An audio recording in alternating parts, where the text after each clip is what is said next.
আজকে মরলে কালকে দুদিন, পরের দিন কেউ কাঁদিবে না। যাদের জন্য করছো কামাই, মরলে তারা চিনবে না। ঠিক না বেটি? আরে ভাই, মেয়ে সন্তান আপনার কতক্ষণ? ওই মেয়ে সন্তান মৃত্যু সংবাদ পাওয়ার পর শ্বশুর বাড়ি থেকে দূরে আসবে, ছেলে মেয়েকে নিয়ে আসবে, আসিয়া বাবার পাশে দাঁড়ায়া বিনায়া বিনায় কানবি আর বলবে, বাবা গো, ও বাবা, ছোট কাল থেকে আমাকে লালন পালন করলা গো বাবা, লেখাপড়া করাইয়া, ও বাবা আমার বিবাহর ব্যবস্থা করেছো, ও বাবা আমার শ্বশুর বাড়িতে কে যাবো, কে আমার খবর নেবে, আমার ছেলে মেয়েরা কাকে নানা নানা করে ডাকি দিবে। ওই মেয়ে সন্তান বিনায়া বিনায়া কান্দবে, ওই মেয়ে সন্তান বাড়ির আঙ্গিনা পঞ্জিত যাবে আর যাবে না, ওই মেয়ে শেষ বিদায় দিয়ে দিবে। এগুলো আমাদের ছেলে মেয়েরে ভাই। কবর 3 নম্বর ওয়াজ করেন, আনা বাইতুত তুরাব, আমি হইলাম মাটির ঘর। এরে ভাই, ওই মাটির ঘরে যাইতে হবে।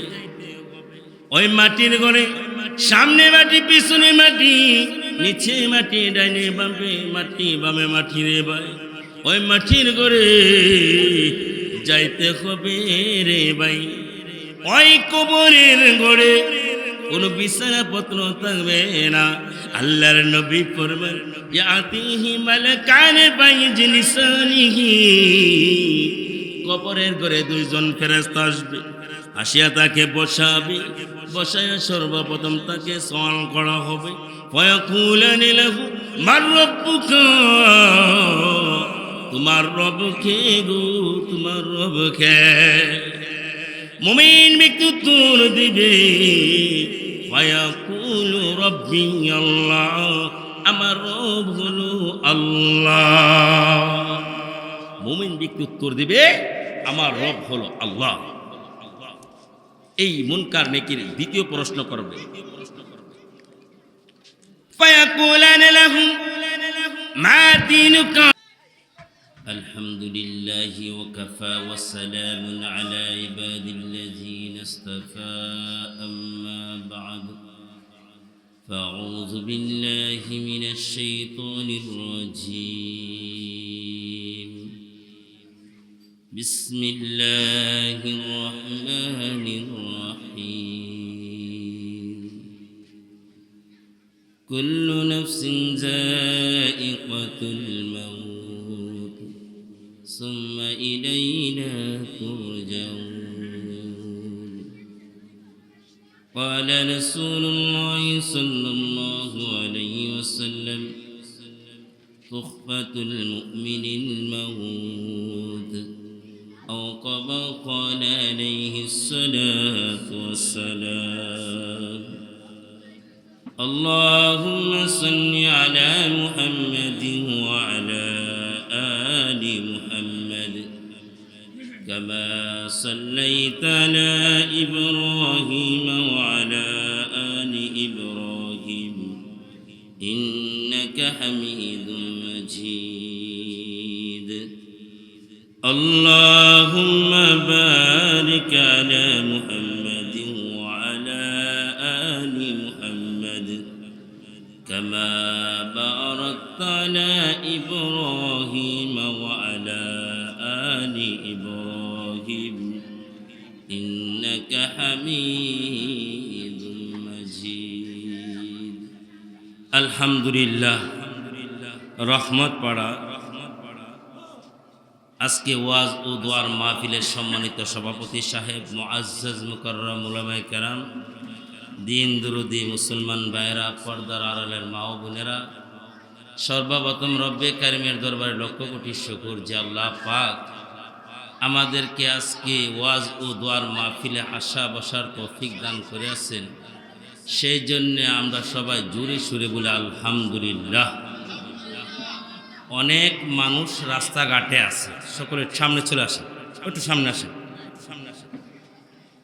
অনেক মানুষ রাস্তাঘাটে আছে, এদিক সেদিক ঘোরাফেরা করতেছে। আমি সকলকে অনুরোধ করব, সকলে আজকে এই প্যান্ডেলে প্রবেশ করুন।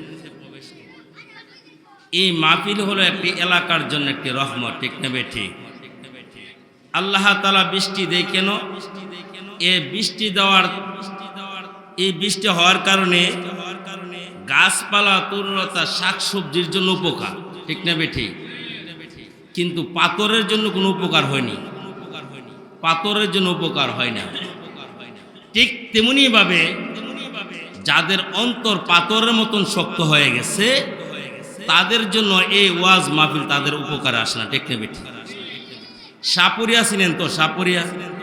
সাপুরিয়ার কাজ কি? সাপ ধরা। একদিন এক সাপুরিয়া দীর্ঘক্ষণ বিমবাসী বাজাইল, গর্তের থেকে সাপ বের হয় না। সাপুরিয়া চিন্তা করলো কারণ কি, দীর্ঘক্ষণ এই বিমবাসী বাজাইলাম, বাঁশি সুর পালে তো সাপ বের হওয়ার কথা, সাপ কেন বের হয় না দেখি। ওই সাপুরিয়া কোদাল খন্তি নিয়ে গর্ত করা শুরু করল। গর্ত করে দেখে গর্তের ভিতরে দুরা সাপ আর মাট্টা সাপ। আচ্ছা বলেন তো, দুরা সাপ আর মাট্টা সাপের কোন বিষ আছে? ঠিক এমনই ভাবে আমাদের সমাজে এমন কিছু মানুষ আছে ভাই, দুরা মার্কা, মাট্টা মার্কা সাপের মতন। তারা ঘরে বসে থাকে, তারা ঘরে বসে বসে টিভির সামনে বসে আছে।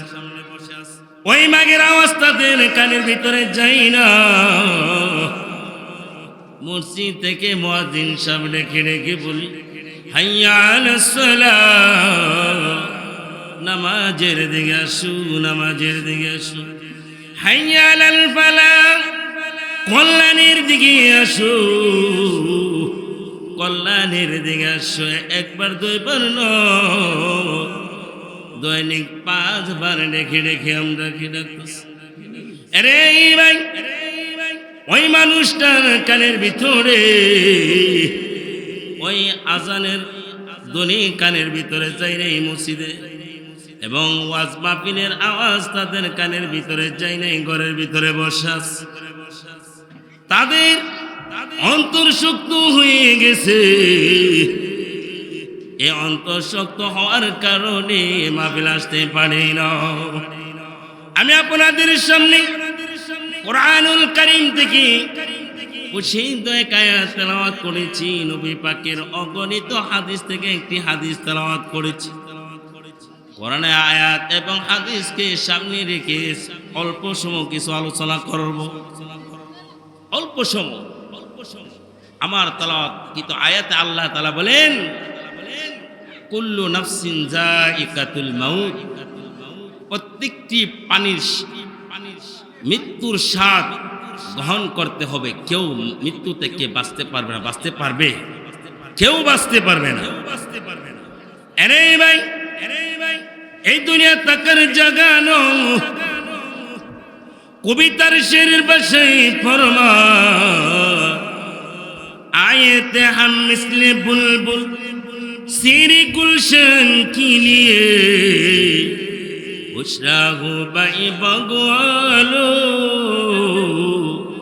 মায়া পুনা ঘর চলে। আরে ভাই, আপনার বাড়ির ভিতরে ফুলের বাগান রয়েছে, গাছগাছালি রয়েছে। ওই বাগানের ভিতরে সকালবেলা দেখা যায় বুলবুলি পাখিগুলি, ঠিক না বেঠিক? বিভিন্ন ধরনের পাখিগুলি কিচিমিচি করে কত মজার গান গায়। সন্ধ্যা যখন হয়ে যায়, বুলবুলি পাখিগুলি ডেকে ডেকে বলে, আরে বাগানের মালিক, তোর বাগানের ভিতরে সকালবেলা এসেছিল, কত মজার গান গেয়েছি, কত আনন্দ করেছি। রে বাগানের মালিক, এখন সূর্যটা আলোহীন হয়ে যাচ্ছে, অন্ধকার হয়ে যাচ্ছে, আমি আমার আপন জায়গায় চলে যাব রে। রে বাগানের মালিক, আমার থেকে তুই শিক্ষা গ্রহণ কর। আমি যেমন আমার আপন জায়গায় চলে যাব, তুই কালাম এত সুন্দর বাড়ি, সুন্দর বাগান, সব কিছু রাখিয়া অন্ধকার কবরে করে যাইতে হবে। থাকতে পারবো নি, তাকার জায়গা নয় রে ভাই। কবিতার শেরের বাসাই ফরমান, মুসাফির হার কুজা বাসাদ ওতন নায়াদি মিদার, চুবুল বুলদর কাফস বাসা চমন্ডায়া দে মিদারা। আরে ভাই, মুসাফির যেখানে যাক না কে, তার মাতৃভূমির কথা বলে যাই না। এমনই ভাবে বুলবুলি পাখিগুলি যদি পিঞ্জরার ভিতরে, হাসার ভিতরে বন্দি করা হোক, ওই বুলবুলি পাখি তার বাগানের কথা বলে যাই না। আমরা এই দুনিয়া ছেড়ে একদিন অন্ধকার কবরে যাইতে হবে। এই দুনিয়া তাকার জায়গা নয়। নবী পাক ফরমান, ইন্না হাযিহিল কবর ফি কুল্লি ইয়াউমিন। কবর দুনিয়ার মানুষকে সম্বোধন করে ডেকে ডেকে বলে, এ দুনিয়ার নর নারীরা, আনা বাইতুল গুরবা, আমি হলাম একটি অচিন ঘর, অপরিচিত। আমার মধ্যে যে আসিব, আসার আগে কইলাম তুমি পরিচয় লাভ করে আসিও। এই দুনিয়ার নর নারীরা, আমি মেম্বার সাহেবকে চিনি না, চেয়ারম্যান সাহেবকে চিনি না রে, আমি এমপি সাহেবকে চিনি না, মন্ত্রী সাহেবকে চিনি না, ধনী গরিবকে চিনি না, শক্তিশালী দুর্বল কাউকে আমি চিনি না। এই দুনিয়ার মানুষ, আমি হলাম অচিন গো, অপরিচিত গো। আমি আমার মধ্যে যে আসব, আমার মধ্যে কোনো পরিচয় দিলে লাভ হবে না। এই দুনিয়ার মানুষ, আমার সঙ্গে কোনো ব্যয় এলা নাই, তালু এলা নাই, শ্বশুর এলা নাই, আমি কাউকে চিনি না রে। আমার ঘরে আসার আগে তুমি পরিচয় লাভ করে আসিও। খবর 1 নম্বর ওয়াজ, আনা বাইতুল গুরবা, আমি হলাম অচিন গো। খবর 2 নম্বর ওয়াজ করি, আনা বাইতুল ওয়াহাদা, আমি হলাম একক ঘর, একা একাই আসতে হবে। ওই ঘরে তোর ছেলে আসবে না, ওই ঘরে তোর মেয়ে আসবে না, ওই ঘরে তোর মা বাবা কেউ আসবে না, আত্মীয় স্বজন কেউ আসবে না রে। ওই কবরের ঘরে তুই একা একা আসতে হবে। আরে ভাই, আপনার ছেলে এত মহাব্বতের ছেলে মেয়ে আপনার পাশে কত কম। ওই ছেলে বাবার মৃত্যুর সংবাদ পাওয়ার পর মোটর সাইকেল দিয়ে দৌড়ে আসবি, মোবাইলের মাধ্যমে আত্মীয় স্বজনকে জানাইয়া দিবি আমার আব্বাজি ইন্তেকাল করেছে। ওই মসজিদে, রহমতপাড়া মসজিদের মাধ্যমে এলানের ব্যবস্থা করে দিবি। ওই সন্তান কাপড়ের ব্যবস্থা করবি, কবর খনন করার ব্যবস্থা করবি। ওই বাবাকে গোসল করায়া, কাপড়ের কাপড় পরায়া ওই জানাজার মাঠে নিয়ে যাবে। এলাকার মানুষকে সম্বোধন করে ডেকে বলবি, হে আমাদের এলাকার মানুষ, আমার আব্বাজি ওই এই এলাকাত রহমতপাড়া এলাকার মধ্যে শিশুরকাল, কিশোরকাল, যুবককাল, বৃদ্ধকাল কাটে আছে। আমার আব্বা চলাফেরা করতে গিয়ে যদি কোনো ভুল করে থাকে ক্ষমা করে দিবে। ওই সন্তান বাবাকে কবরে করে রাখিও। ওই দূরে 2 পারে হাত রেখে উপরের দিকে চলে যায়। ওই সন্তান 3 দিন পর ওই বাবার কথা বলে যায়, বাবার কথা বলে যায়। ঠিক না বেটি? আজকে মরলে কালকে 2 দিন, পরের দিন কেউ খাদিবে না।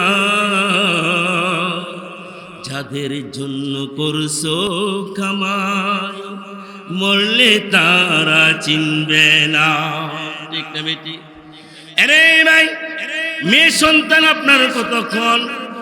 ওই মেয়ে সন্তান মৃত্যু সংবাদ পাওয়ার পর শ্বশুর বাড়ি থেকে দূরে আসবে, ছেলে মেয়েকে নিয়ে আসবে, আসিয়া বাবার পাশে দাঁড়ায়া বিনায়া বিনা কান্মি আর বলবে, বাবা গো, ও বাবা, ছোট কাল থেকে আমাকে লালন পালন করলা গো বাবা, লেখাপড়া করাইয়া, ও বাবা আমার বিবাহর ব্যবস্থা করেছো, ও বাবা আমার শ্বশুর বাড়িতে কে যাবো, কে আমার খবর নিবে, আমার ছেলে মেয়েরা কাকে নানা নানা করে ডাকি দিবে।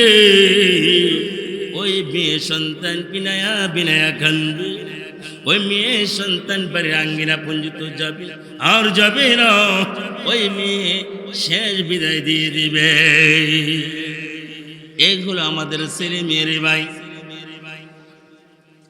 কবর 3 নম্বর ওয়াজ করেন, আনা বাইতুত তুরাব, আমি হইলাম মাটির ঘর। এরে ভাই, ওই মাটির ঘরে যাইতে হবে। ওই মাটির ঘরে সামনে মাটি, পিছনে মাটি, নিচে মাটি, ডাইনে বামে মাটি, বামে মাটি রে ভাই। ওই মাটির ঘরে যাইতে হবে রে ভাই। ওই কবরের ঘরে কোনো বিছানাপত্র থাকবে না। আল্লাহর নবী ফরমান, ইয়াতিহি মালাকান বাইজিলিসানিহি, কবরের ঘরে 2 জন ফেরেশতা আসবে, আসিয়া তাকে বসাবে, বসায়া সর্বপ্রথম তাকে সওয়াল করা হবে। ফায়াকুলানি লাহু মার রাব্বুকা, তোমার রব কে গো, তোমার রব কে? মুমিন ব্যক্তি উত্তর দিবে, ফায়াকুলু রাব্বি আল্লাহ, আমার রব হলো আল্লাহ। মুমিন ব্যক্তি উত্তর দিবে, আমার রব হলো আল্লাহ। এই মুনকার নেকির দ্বিতীয় প্রশ্ন করবে, ফায়াকুলানা লাহু মা দীনুকা, তোমার ধর্মের নাম কি?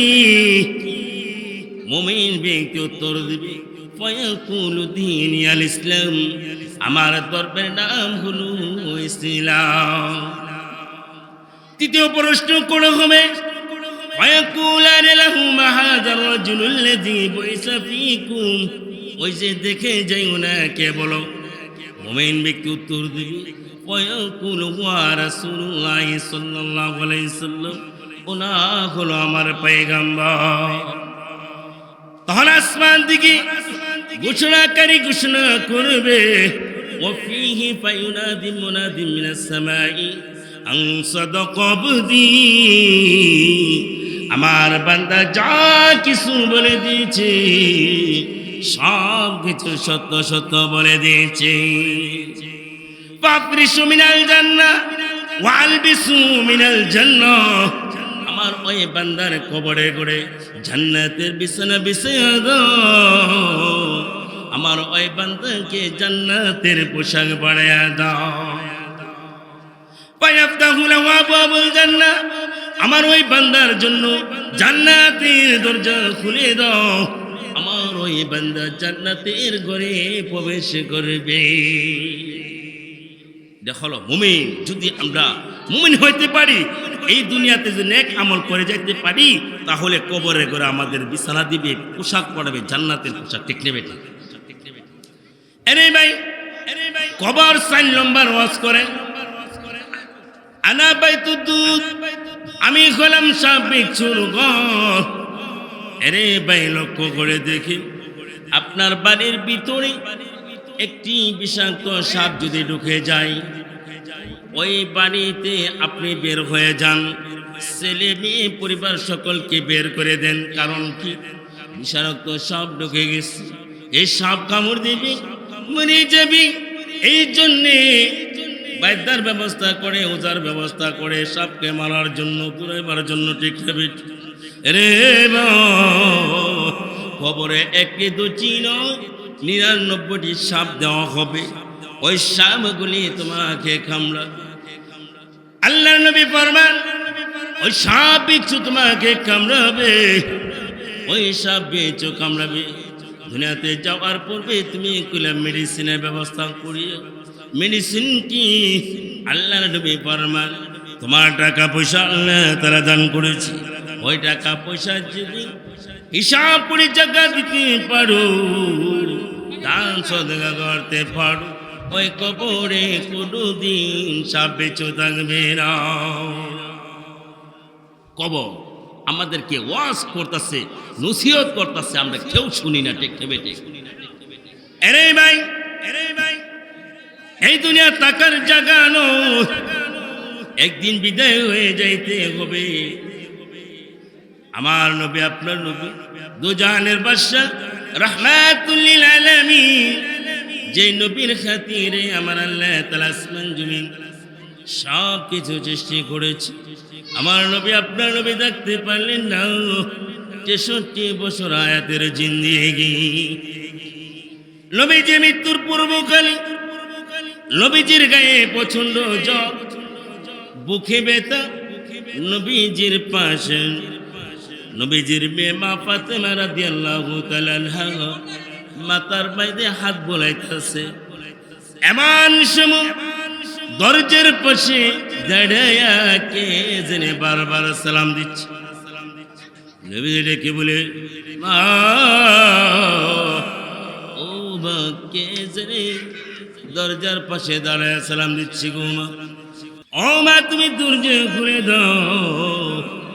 মা ফাতেমা রাদিয়াল্লাহু তাআলা আনহা দরজার দিকে রওনা করলেন।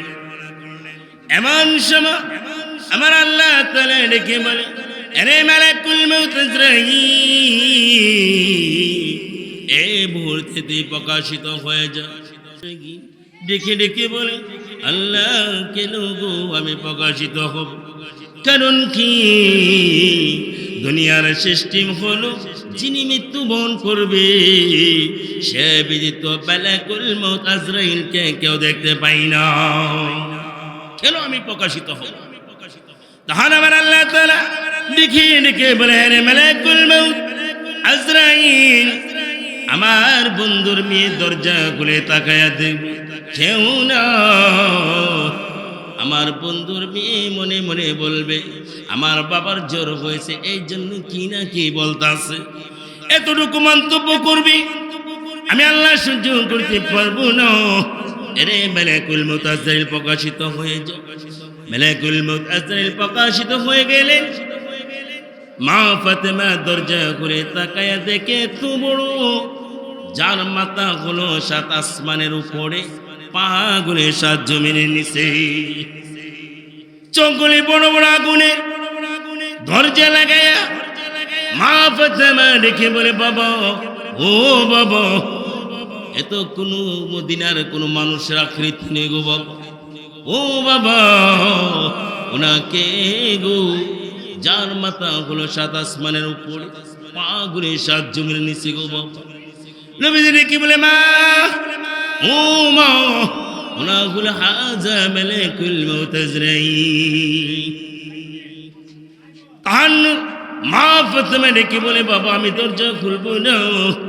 আমি বুঝতে পেরেছি, আমি যে দরজা খুলে দেই গো, আপনাকে নিয়ে যাব, আমি চিরদিনের জন্য এতিম হয়ে যাব। ও বাবা, দরজা খুলবো না। নবীজি ডেকে বলে, ও মা, দরজা খুলে দাও গো মা, দরজা খুলে দাও। আমার আল্লাহ তাআলা এমন একজন ফেরেশতা বানিয়েছে গো, ও মা, কারো ঘরে ঢুকতে কোনো অনুমতি নেই গো মা। ও মা, তোমার বাবা সম্মানের খাতিরে, ও মা, অনুমতি যাচ্ছি, দরজা খুলে দাও। দরজা খুলে দিলেন। মালাকুল মউত আজরাইল ঘরের ভিতরে প্রবেশ করলেন। নবীজির সামনে দাঁড়াইয়া নবীজিকে সালাম দিলেন, আসসালামু আলাইকুম ইয়া রাসূলুল্লাহ। নবীজিকে সালাম দিয়ে নবীজির পাশে বসে বললেন, আল্লাহর নবী গো, আল্লাহ তাআলা বলে দিয়েছি, আপনি যদি দুনিয়াতে থাকতে চান থাকার অনুমতি রয়েছে, আর যদি যেতে চান গো আপনাকে নিয়ে যাব। এমন সময় নবীজি ডেকে বলে, আরে মালাকুল মউত আজরাইল, এখন আমি কোনো সিদ্ধান্ত দিতে পারবো না। জিবরাইল আসার খুঁজে, জিবরাইল আলাইহিস সালাম যখন কিছুক্ষণ পর হাজির হলেন, নবীজি ডেকে ডেকে বলে, আরে জিবরাইল, তোমার সিদ্ধান্ত কি? আমি কি দুনিয়াতে চলে যাব নাকি? তখন জিবরাইল আলাইহিস সালাম ডেকে বলে, আল্লাহ নবী গো, আল্লাহ তাআলা বলে দিয়েছে এই দুনিয়া তাকার চেয়ে যাওয়াটা আমার আল্লাহ পছন্দ করেছে। তখন নবীজি চোখের পানি ছেড়ে ছেড়ে কাঁদতে শুরু করলেন, কান্না শুরু করলেন। এমন সময় জিবরাইল আলাইহিস সালাম ডেকে ডেকে বলেন, নবী গো, কেন কান্না করেন গো? বলেন না। মনে হয় আপনার মেয়ে ফাতেমার জন্য মনে কান্না করতেছে। না রে জিবরাইল, না, আমার মেয়ে ফাতেমার জন্য কান্না করি না। কেন কান্না করতেছেন বলেন? মনে হয় আপনার নাতি হাসান হোসেনের জন্য মনে কান্না করতেছেন। না রে জিবরাইল, না, আমার নাতি হাসান হোসেনের জন্য কান্না করি না। কেন কান্না করতেছেন বলেন না। তখন নবীজি ডেকে বলি, রে জিবরাইল, আমি দুনিয়া থেকে বিদায় হয়ে যাব, আমি বিদায় হয়ে যাব। আমার গুনাহগার উম্মতের কি অবস্থা হবে? আমার উম্মতের জন্য আমি কান্না করতেছি। আল্লাহ তাআলা এমন সময় ডেকে ডেকে বলে, এই জিবরাইল, আমার বন্ধুকে বলে দাও, আমার বন্ধু দুনিয়াতে থেকে যখন বিদায় চলে আসবে, আমার বন্ধুর উম্মতের দায়িত্ব আমি আল্লাহ তাআলা নিয়ে নিলাম। নবীজির মৃত্যুর পূর্বকালও নবীজির উম্মতের কথা বলেন না, নবীজি উম্মতের জন্য কান্না করছে। ঠিক না বেটে? আরে ভাই, আজকে নবীর উম্মত হয়া নবীজির সুন্নতের উপরে আঘাত করে, ঠিক না বেটি? আল্লাহ নবী ফরমান, ইয়াসমাহু ইয়াউমাল কিয়ামাহ, হাসরের ময়দানে আমি সুপারিশ করব আমার উম্মতগুলিকে। এই দুনিয়া তাকার জায়গা থাকতে পারবো না। মরণ পাখি যেদিন এসে করবে ডাকা ডাকি, থেমে যাবে জীবন তোমার, বন্ধ হবে আখি। ওরে মন, থেমে যাবে জীবন তোমার, বন্ধ হবে আখি। দুনিয়াতে আছো তুমি টাকা পয়সা নিয়ে, মরার পরে করবে দাফন সাদা কাফন দিয়ে। ঠিক না বেটি? আরে ভাই, এই দুনিয়া থেকে একদিন বিদায় হয়ে যাইতে হবে। কবরে ঘরে কবরের সামান নিয়ে যাইতে হবে। কবরের সামান হবে ঈমান এবং আমল। ঈমান আমল যদি সঙ্গী হয়, কবর আমাদের সঙ্গে ভালো ব্যবহার করবে। ঈমান আমল যদি দূষিত হয়, কবর আমাদের সঙ্গে কঠোর ব্যবহার করবে। আমি আপনাদের সামনে একটি, এই যে তখন বয়ান করলাম, এই বয়ানটা আমার এই গল্পের ভিতরে পাইবেন। একটা শিক্ষণীয় একটা গল্প। এই গল্পটা মন দিয়ে শুনলেন মা বোনেরা। আল্লাহ তাআলা সর্বপ্রথম আল্লাহ তাআলা ডেকে বলে, হেরে গাধা, তোকে আমি বানাইলাম, তোর হায়াত দিলাম 50 বছর। কত বছর? 50 বছর। যোগ বিয়োগ চলবে এখন 5 মিনিটের ভিতরে ইনশাআল্লাহ। আর তোর কাজ হলো আদম সন্তানের পূজা বহন করবে। তোর হায়াত দিলাম কত? 50। গাদা কল্লা, আদম সন্তানের পূজা বহন করতাম, আর আমার হায়াত দিছে 50 বছর। অত বড় হায়াতের দরকার নাই, 30 বছর লাগতে দেব, আমার 20 বছর দেব। আল্লাহ কর, ঠিক আছে, তোর দোয়া কবুল করলাম, যে 20 লইয়া যা, 30 লইয়া যা।